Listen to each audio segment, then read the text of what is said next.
Well, welcome back to Desert Sun Crypto. I am your host, the Desert Sun. Thank you for coming back. Happy to share some information with you. Let's get into it. So let's take a look at where the market was when the sun went down West Coast yesterday. We're at 37K for Bitcoin, just above 3,000 with Ethereum, ADA at 278 and XRP 115. I'll throw in Doge in there at 29. Some of these numbers are down.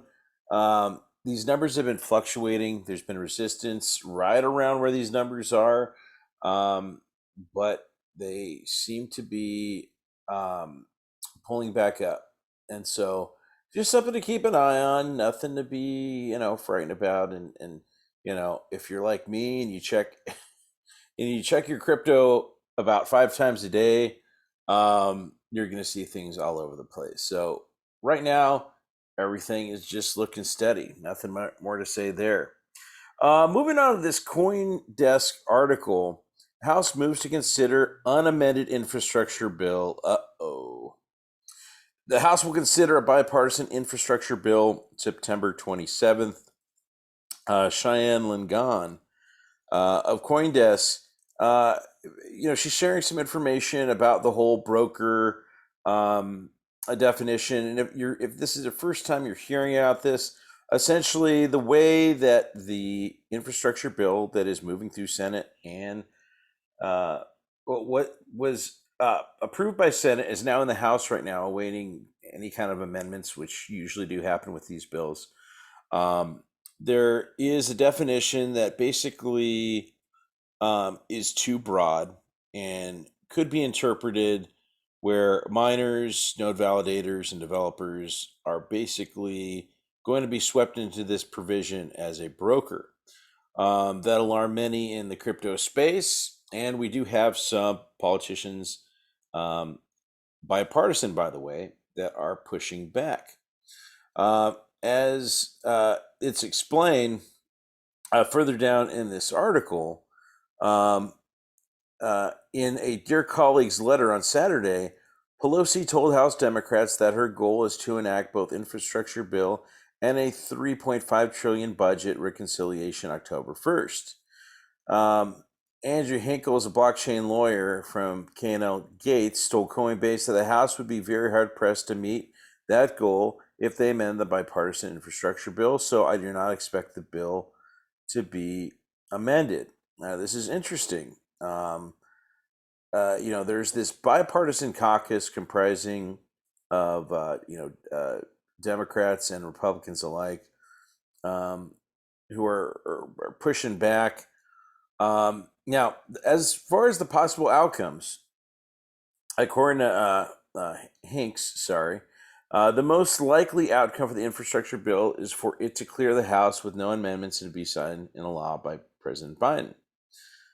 Stephen Pauly, a crypto lawyer and partner at Anderson Kill, agrees with Hinks' assessment. He said, it seems unlikely that the bill's progress will be delayed over the only crypto tax reporting language, particularly where Treasury will be issuing clarifying guidance that says they do not intend to apply the provision to miners, developers, etc., how I said before. I'm going to jump over this, what Jerry Brito tweeted out yesterday, and he said, I'm glad to hear the Treasury officials are telling reporters on background that they don't intend to target miners, and the infrastructure bill's crypto tax provision becomes law, but I'm afraid that is little comfort. Let me explain. He ends up going into talking about why this could be a problem. So if you'll indulge me for a second. First, it's a little strange to assume, folks, that you will not target non-brokers because the definition only brokers can be subject to reporting obligations. It's doubly strange when the point of the bill is to expand the definition of broker such that the Treasury could interpret it to cover non-middlemen who would not qualify as brokers today. This is going to be really interesting, folks, in seeing how this rolls out. I was confident that they were going to, make some amendments. And listen, there's still a lot that could be done. to solidify, I guess, to make many in the space more comfortable. Um, unless it's written in the bill, they can pretty much do what they want. However, there's there's a lot that could be changed. Now, if it isn't, I would imagine that you're going to see enormous pushback. And I literally, like I've said before in other episodes, I can't think why, if I'm missing something as to why there hasn't been a further outcry than there already is, unless what I'm suspecting, many of the politicians um, uh, are being oiled by the or greased up. Sorry, greased up by Big Bang. So that's just my opinion, um, and we'll see about what happens with the infrastructure bill. CoinDesk also released this article, State of Crypto, the latest on Congress's crypto tax provision, where they go on and giving the narrative on the breakdown of the bill. Now, one thing I thought that was interesting at the bottom of this was it shows the changing of the guard. Uh, who was filling these positions for the Treasury, SEC, CFTC, and OCC, so on and so forth. And if you look, the only ones that have been replaced is the CFPB, FinCEN, OCC, CFTC, SEC, and Treasury. Not much to make there. I mean, it happens from a Democrat to a Republican. Some of the ones that have been kept the same, those usually aren't the ones that are touched. But it's really interesting. Brian Quintes, his name keeps coming up. He's commissioner, was a commissioner for the CFTC, which just recently announced that he was leaving. He was a vocal advocate in the industry, thought that the CFTC had more of a say in regulatory issues regarding crypto than anywhere else. But his name keeps coming up, and I find it interesting that it does. I don't know if it signs that there's more regulators that are coming in, and I mean of the regulator class of people who are just there to regulate, and we're seeing a dissolution of maybe some crypto friendly people. However, Hester Purse, and we've got some other folks in there that might be more favorable to many crypto holders. But we all, like I say, we'll always see how things go.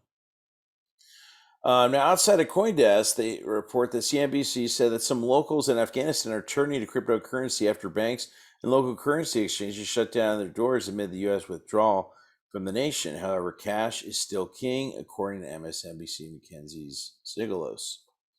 And from the Washington Post, President Biden has yet to nominate or hint that he will nominate a new vice chairmanship for the Federal Reserve. Randall Quarles, who currently fills the seat, will finish the term in October. The role is important because the impact on banking policy. For the crypto crowd, the Fed is looking at crypto banking issues as well. Yeah, like I said, it's going to be interesting to see who's appointed, what happens as we move forward with regulation. Finally, I want to share with you Mark Cuban sticking his head out with his tweet he released on the 23rd. This is such bullshit. You didn't start the BS. Please don't continue it. If you were working on behalf of investors, you make it easy for questions by investors and business people to be asked and answered. You make it near impossible. Those can't afford lawyers can only guess. And he's talking specifically to SEC Chair Gary Gensler, who said the spirit of the law is about protecting investors. I'm with Mark Cuban. I rarely am. But Mark Cuban's right. They need to get it together.